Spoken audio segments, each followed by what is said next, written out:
Alright, what's up folks? Rich Van Tassel with you. I know it's a little late. Turned this game off about midway through the fourth quarter. Cleveland coming away with a 117-104 victory over the Boston Celtics in this one.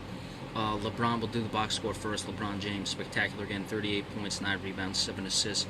Kevin Love, I guess you could say was a difference maker. It really got out of hand early before he started going off, but he really kept the Celtics from having any chance of coming back, though it was highly unlikely. 32 points, 6 of 9 from 3.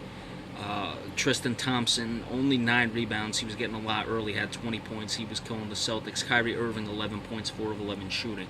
So the Celtics have got to be a little disappointed that you hold Kyrie Irving to 11, but you let Kevin Love go off. We'll talk about the Celtics defense in a moment. 39 of 81 shooting, 11 of 31 from 3 for the Cavs. That's 48.1, 35.5 respectively. Jay Crowder had 21 points, 4 of 6 from 3. Al Horford, pedestrian game. He's had his troubles with Tristan Thompson, 11 points, 8 rebounds, 6 assists. Isaiah Thomas did have 17 points and 10 assists. Avery Bradley dropped 21. Celtics were 46.6% shooting, 31.6, 12 of 38 from 3. Now they started 2 of 16, so they finished 10 for 22. The Celtics actually won the second half, 36-31 in the third, 29-25 in the fourth. Again, I watched only till about midway through the fourth quarter. I don't know how much that was in garbage time late, but the Celtics were basically competitive in the second half. The big difference, or one of the big differences, apart from the Celtics defense, which I'll talk about in a moment, was the Celtics came out the way I thought Cleveland would. The Celtics were just not hitting shots. As we said, started 2 of 16 from 3. Once they hit their threes, they were fairly competitive with Cleveland, so I guess that's something to take forward.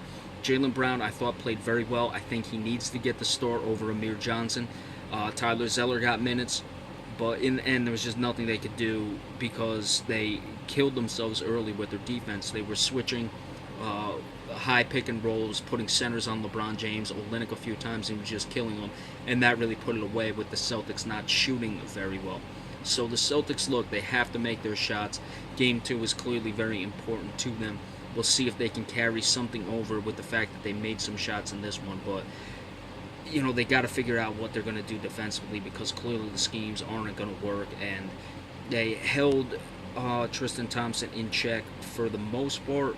After he got off to that early start, he did play 34 minutes. It was 44-40 in the rebounding, but a lot of that was in the second half when the game was basically out of hand. Remember, the Celtics also made more shots, so they shot a lower percentage, but they also missed more shots. They missed 47. Cleveland only missed 42, so you got to keep an eye on that as well. So we'll see what happens in Game 2, but it's not looking good for the Celtics as of right now. Alright, we'll be back with the Game 2 recap. That comes before the Western Conference Finals, so be sure to stay tuned. And remember, we appreciate all subscriptions.